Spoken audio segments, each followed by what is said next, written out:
ये time and work के लिए फिफ्थ क्लास है आज।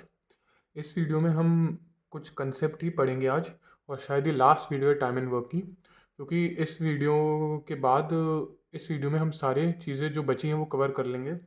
और पहली जो 4 वीडियोस बनी हैं उसमें भी हम काफ़ी मोस्ट ऑफ द चीज़ें टाइम एंड वर्क से रिलेटेड कवर कर चुके हैं।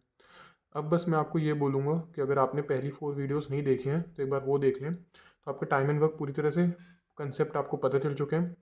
क्वेश्चंस के लिए आप टाइम एंड वर्क की प्लेलिस्ट खोलें, उसमें जितने क्वेश्चंस हैं आप वो सॉल्व कीजिए, और मैं रोज़ उसमें कुछ ना कुछ अपलोड करता रहूँगा टाइम एंड वर्क में अच्छे क्वेश्चंस जो हैं, फिर उसको सॉल्व करते जाइएगा तो प्रैक्टिस पूरी तरह से होती जाएगी। तो इसमें लिखा हुआ है सबसे पहला point, efficiency and time are inversely proportional. ये वाला पॉइंट मैं पहले भी वीडियो में बता चुका था, लेकिन उसको आपको यूज़ कैसे करना है मैंने वो शायद नहीं बताया था, तो आज हम इस पॉइंट को फिर से डिस्कस करेंगे। एफिशिएंसी और समय दोनों इन्वर्सली प्रोपोर्शनल होता है। सबसे पहली बात, इन्वर्सली प्रोपोर्शनल का मतलब ये हो जाता है कि अगर कोई भी एक चीज़ है, अगर वो बढ़ रही है तो उसके साथ जो दूसरी चीज़ है वो घटेगी। जैसे कि एफिशिएंसी, एफिशिएंसी क्या होता है, जितना काम इंसान एक दिन में करता है, अगर मैं एफिशिएंसी को बढ़ा दूं, मतलब अगर इंसान एक दिन में काम ज़्यादा करने लगेगा, जितना वो आम तौर पे काम करता है उससे अधिक, उससे ज़्यादा काम वो एक दिन में कर रहा है, तो उसको जो समय पहले लग रहा होगा उससे अब उसको समय कम लगने लगेगा। उसका जो टाइम है वो क्या हो जाएगा, डिक्रीज़ हो जाएगा। मतलब समझ लो, पहले एक इंसान सिर्फ एक दिन में एक ही चेयर बना रहा था, एक चेयर बना रहा था, तब उसको समझ लीजिए पूरा काम ख़त्म करने में एक दिन लग रहा था, और समझ लीजिए उसको लग रहा था 10 दिन। उसका काम था, वर्क था उसका 10 चेयर बनाना। उसका काम है 10 चेयर बनाना इंसान का, वो एक चेयर बनाता है एक दिन में, तो उसका काम कितने दिन में ख़त्म होगा, 10 दिन में। लेकिन यहीं वो एफिशिएंसी अपनी क्या बढ़ा ले रहा है, इंक्रीज़ कर ले रहा है। अब वो एक दिन में बनाता है 2 चेयर। अगर वो अब एक दिन में 2 चेयर बनाने लगेगा तो उसको दिन कितने लगेंगे, 5 दिन, क्योंकि वो पहले दिन आएगा 2 चेयर बनाएगा, फिर दूसरे दिन आके 2 चेयर बनाएगा, फिर तीसरे दिन 2, फिर तीसरे चौथे दिन 2, और फिर 2 चेयर पाँचवें दिन। तो ऐसे ही 5 ही दिन में उसका काम ख़त्म हो जाएगा। तो यही मैं बस समझाना चाह रहा था कि अगर एफिशिएंसी बढ़ेगी तो समय क्या होगा, घट जाएगा। उल्टा भी हो सकता है, अगर हम एफिशिएंसी को गिरा दें, एफिशिएंसी को गिरा दें तो जो समय होगा, समय बढ़ जाएगा। समय क्या होगा, बढ़ जाएगा। अगर इंसान धीमे धीमे काम करने लगेगा तो ऑब्वियसली उसको समय क्या होगा, ज़्यादा होगा। ये इसमें कहना चाह रहा था मैं।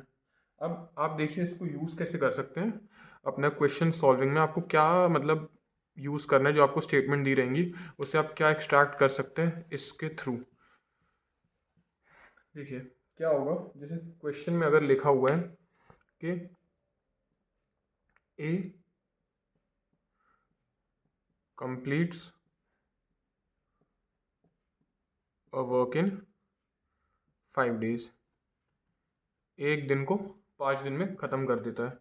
और ये लिखा हुआ है कि B completes the same work in 10 days, B उसको 10 दिन में ख़त्म कर रहा है। तो आपको देखिए इस क्वेश्चन में आपको क्या दे देंगे, अगर आपको मतलब क्वेश्चन ऐसा आता है कुछ, आपने ये दोनों स्टेटमेंट पढ़ी, इससे आपको क्या पता चल रहा है, उनका समय पता चल जा रहा है कि वो लोग समय कितना ले रहे हैं। लेकिन ये जो मैंने अभी आपको सिखाया है इसके थ्रू आप क्या एफिशिएंसी कैलकुलेट कर सकते हैं। इस क्वेश्चन में क्या कैलकुलेट कर सकते हैं, एफिशिएंसी। जैसे कि हमें पता है कि ए और बी का जो समय का रेशियो, मतलब टाइम का जो रेशियो है वो कितना है, ए को लगते हैं 5 दिन और बी को लगते हैं 10 दिन। ठीक है, अगर मैं इसको लोएस्ट फॉर्म में लिखना चाहूँ तो मैं क्या लिखूँगा, 5 1 5, 5 2 10। ठीक है, तो ये इसका मैंने लोएस्ट रेशियो में लिख दिया, मतलब कैंसिल आउट करके। बस अगर मैं इसको रिवर्स कर दूँ, उल्टा कर दूँ, मतलब 1:2 को मैं क्या लिख दूँ, 2 इधर लिख दूँ और 1 इधर लिख दूँ, तो यही क्या आ जाता है, एफिशिएंसी का रेशियो निकल के आ जाता है। मैं एक बार फिर से एक्सप्लेन करता हूँ मैंने क्या किया है। हमें ये बोला गया था कि A completes a work in 5 days, मतलब ए को किसी काम को करने में 5 दिन लग रहे हैं, फिर बी भी वही काम 10 दिन में ख़त्म कर देता है। ठीक है, तो अगर इतना ही हम क्वेश्चन में पढ़ लें तो हम उससे क्या कैलकुलेट कर सकते हैं, उनकी एफिशिएंसी यहीं से कैलकुलेट कर सकते हैं। किस वजह से, क्योंकि हमें ये पता है एफिशिएंसी और टाइम क्या होता है, इन्वर्सली प्रोपोर्शनल होता है।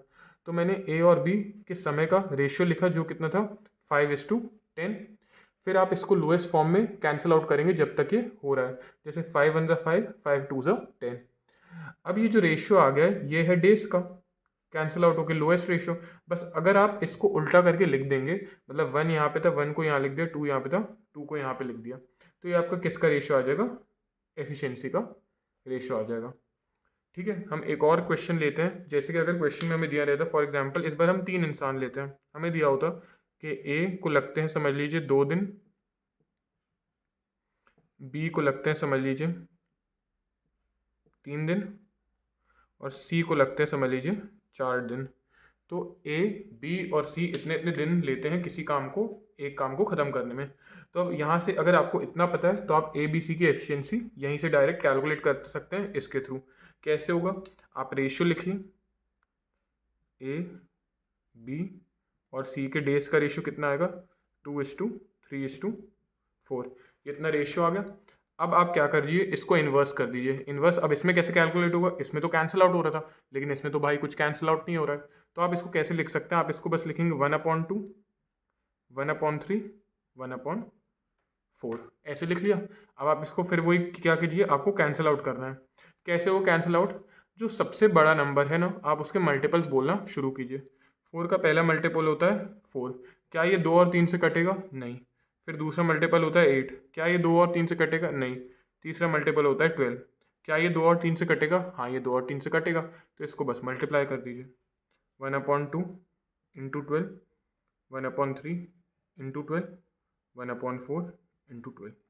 तो 2 1 जा 2 6 जा, 3 1 जा 3 4 जा, 4 1 जा 4 3 जा। तो ये जो रेशियो निकल के आया है 6:4:3, ये क्या है, उनकी एफिशिएंसी का रेशियो निकल के आ गया ए बी सी का।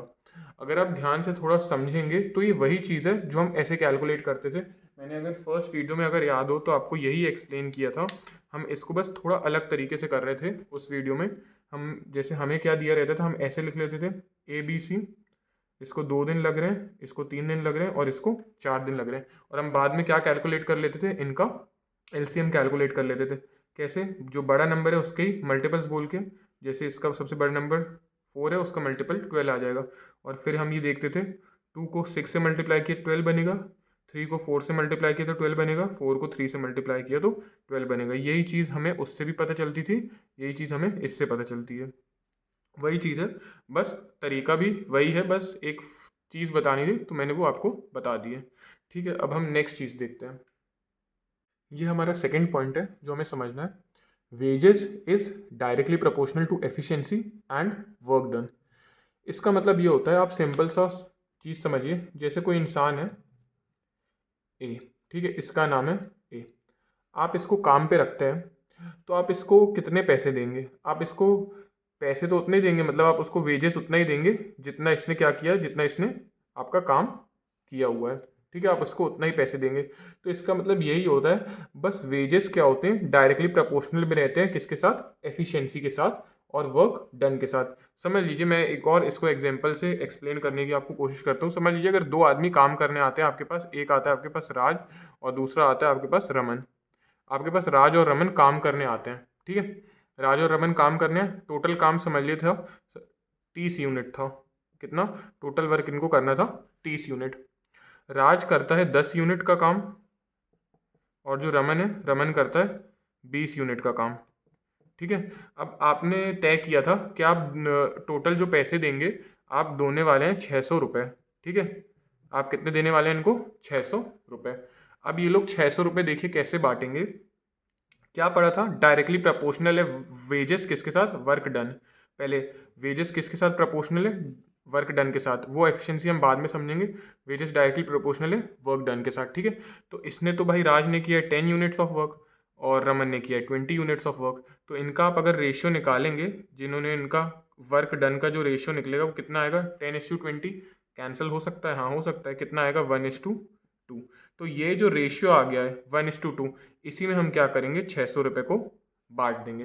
कैसे, 1 अपॉन टोटल कितना है 3 इंटू 600, फिर दूसरे का 2, टोटल कितना है 3 इंटू 600। तो पहले का तो आ जाएगा 200 और दूसरे का आ जाएगा 400। तो जो राज है, राज को कितने रुपए मिलेंगे, राज को मिलेंगे सिर्फ 200 रुपये, क्योंकि उसने उतना ही काम किया है, 200 रुपये लाए कि उसने काम किया है। लेकिन जो रमन है, रमन को कितने मिलेंगे, रमन को मिलेंगे 400 रुपये, क्योंकि उसने कितना काम किया है, 400 रुपये लायक काम किया है। ये इसमें बताना का मेन चीज़ थी कि जो आपकी वेजेस होती है, जो आप पैसे पे करते हैं या जो किसी काम करने वाले व्यक्ति को पैसे मिलते हैं, वो किसके बराबर होती है, वो किसके प्रपोर्शन में होती है, वर्क डन से। जितना एक इंसान काम करेगा उसी के अकॉर्डिंग उसको क्या दिया जाएगा, पैसा दिया जाएगा। इसी में हम एक और चीज़ समझते हैं, देखिए, तो एक और एग्जाम्पल लेते हैं, उसके थ्रू फिर से हम समझने की कोशिश करते हैं। अब समझ लीजिए, अगर मैं लिखूं एक्स और वाई दो इंसान हैं, एक्स एक काम को ख़त्म करता है, समझ लीजिए 4 दिन में, और जो वाई है, वाई उसी को काम को ख़त्म करता है 10 दिन में। ठीक है, अब इन दोनों से काम किसे कराना था, समझ लीजिए आशा को इनसे कुछ काम करवाना था, और आशा ने डिसाइड किया कि आशा इनको पे करेगी, समझ लीजिए 4,000 रुपये। 4,000 रुपये आशा इनको पे करने वाली है। तो अब हमें ये बताना है कि एक्स को कितने मिलेंगे, वाई को कितने मिलेंगे। तो हम क्या करेंगे, इसको ऐसे ही कैलकुलेट करेंगे। देखिए, इनका वही हम कैलकुलेट करेंगे। पहले तो इन्होंने कितना काम किया उससे कैसे पता चलेगा, इन बड़ा नंबर 10 है तो 10 का मल्टीपल 10, क्या वो 4 से डिवाइड होगा, नहीं, तो दूसरा कौन सा है 20 4 से डिवाइड हो जाएगा। तो ये हमारा क्या निकल के आता है यहाँ पे, टोटल वर्क। ये मैंने फर्स्ट वीडियो में सिखा चुका है। फिर 4 5 ज़ा 20, 10 2 ज़ा 20, ये इनकी निकल के आ गई है एफिशिएंसी।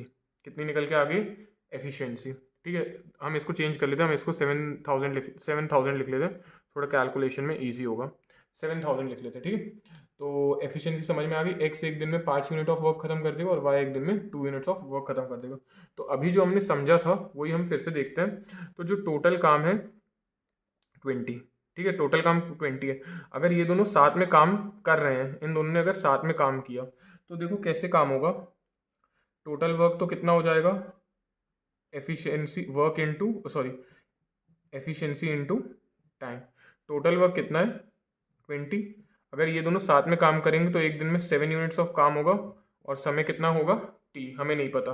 तो ये लोग साथ में अगर काम करेंगे तो 20/7 डेज में ख़त्म कर देंगे। ठीक है, तो मतलब एक्स है, एक्स ने भी क्या किया, 20/7 डेज काम किया, और जो वाई है, वाई ने भी क्या किया, 20/7 डेज काम किया। तो जो एक्स है, एक्स उतने में कितना वर्क एक्चुअली कंप्लीट करेगा, 20 यूनिट में से 20 यूनिट तो उसने किया नहीं, वो कितना काम खत्म करेगा। फिर से हम वही फॉर्मूला लगाएंगे, work is equals to efficiency into time. कितने समय के लिए काम कर रहे हैं, 20/7 डेज के लिए, और इसकी एफिशिएंसी है कितनी एक्स की, 5। तो ये 5 2 ज़ा कितना, 100 डिवाइडेड बाई 7, इतना काम खत्म किया है किसने, एक्स ने। और वाई का अगर हम कैलकुलेट करेंगे, work is equals to efficiency into time. इसने कितना समय के लिए काम किया, इसने भी 20/7 डेज के लिए काम किया है, लेकिन इसका वो एफिशिएंसी कितना है 2। तो इसने टोटल जो काम किया 40/7। ठीक है, अब अगर आप इसको सॉल्व करके देखें, हम सेम वही चीज़ पे पहुंचेंगे, बस हम ये बहुत लंबे तरीके से जा रहे हैं। एक बार आपको मैं समझा दूं, मतलब जो टोटल काम था, टोटल काम में से कितने का 20 यूनिट्स काम था, उसमें से 100/7 किसने किया है, एक्स ने किया है, और वाई ने किया इतना किया है 40/7। तो ये जो रेशियो है किसका, वर्क डन का जो रेशियो निकल के आया, ये किसका, ये 2 मिनट, जो ये रेशियो है वो 100/7 और ये 40/7, ये निकला है एक्स का और ये निकला है वाई का। यही रेशियो में हमें 7,000 को बांट देना है। देखिए 7 और 7 कट जाएगा, 0 0 कट जाएगा, 2 2 ज़ा 4, 2 5 ज़ा 10, ये क्या आ गया, फिर से हम वहीं पे पहुंच गए जो हमने ये एफिशिएंसी निकाली थी। बस यही समझाने के लिए मैंने आपको इतना लंबा कैलकुलेट किया है। क्या बोला, जल्दी फिर वही पढ़ेंगे, क्या लिखा था, wages is directly proportional to efficiency या फिर वर्क डन। इसका मतलब आपकी जो वेजेस होंगी वो किस रेशियो में दी जाएंगी, जितनी इनकी एफिशिएंसी है। मतलब हमें इतना कुछ कैलकुलेट करने की ज़रूरत ही नहीं थी। हमें पता है कि एक्स की एफिशिएंसी कितनी आ गई, 5 आ गई, वाई की एफिशिएंसी कितनी आ गई, 2 आ गई। तो बस जितना पैसा उनको मिल रहा है आप उसको इसी रेशियो में क्या कर दीजिए, डिवाइड कर दीजिए। बस इतना ही काम होता है। जैसे इसमें हमें पता था कि उनको कितना मिलना है, टोटल 7,000 रुपये मिलने हैं, तो हमें आगे कुछ करना ही नहीं था, हमें बस क्या करना था, इसको 5:2 रेशियो में बांट देना था। तो एक्स को कितने मिल जाते, 5, टोटल कितना है 7 इंटू 7,000, और वाई को कितने मिल जाते 2/7 इंटू 7,000। तो एक्स को मिलते 5,000 रुपये और वाई को मिल जाते 2,000 रुपये। बस यही इसमें समझाने का था कि अगर आपको कभी भी वेजेस कैलकुलेट करनी हो तो बस आप एफिशिएंसी देखिए और जो एफिशिएंसी का रेशियो है उसमें वो पैसे बांट दीजिए। या फिर आप ये भी देख सकते हैं वर्क डन, जितना जितना उन्होंने काम किया हुआ है, ठीक है। अगर जैसे काम था, अगर 100 यूनिट्स का था, लेकिन ए कर रहा था उसमें से 20 यूनिट्स और बी कर रहा था उसमें से 30 यूनिट्स और सी कर रहा था उसमें से 40 यूनिट्स, तो ये जो रेशियो निकल के आया वर्क डन का 20, 30, 40 कट के बनेगा 2, 3, 4। आप इसी में क्या करिए, पूरा पैसा बांट दीजिए। ये बस एक कॉन्सेप्ट था। इस चैप्टर में जो टाइम एंड वर्क है, मैंने आपको सारे कंसेप्ट एक्सप्लेन कर दिए पहली भी वीडियोस में, पहली जो 4 वीडियोस में और आज की वाली वीडियोस में वेजेस का और वो पहले वाला कंसेप्ट। इन्हीं सब चीज़ों को यूज़ करके आप पाइप एंड सिस्टम से के भी क्वेश्चंस सॉल्व कर सकते हैं। बस मैं ये बोलूँगा, बस एक बार इनको रिवाइज करते रहिए और क्वेश्चंस तो उस प्लेलिस्ट में अपलोड होते रहेंगे टाइम एंड वर्क के, तो उनको सॉल्व करते रहिए, ज़्यादा से ज़्यादा प्रैक्टिस करते रहिए। बस कॉन्सेप्ट स्ट्रांग हो जाएगा और कुछ नहीं है, प्रैक्टिस बस कीजिए। वो मैं क्वेश्चंस डालता रहूँगा, रेगुलरली प्रैक्टिस कीजिए। Thank you.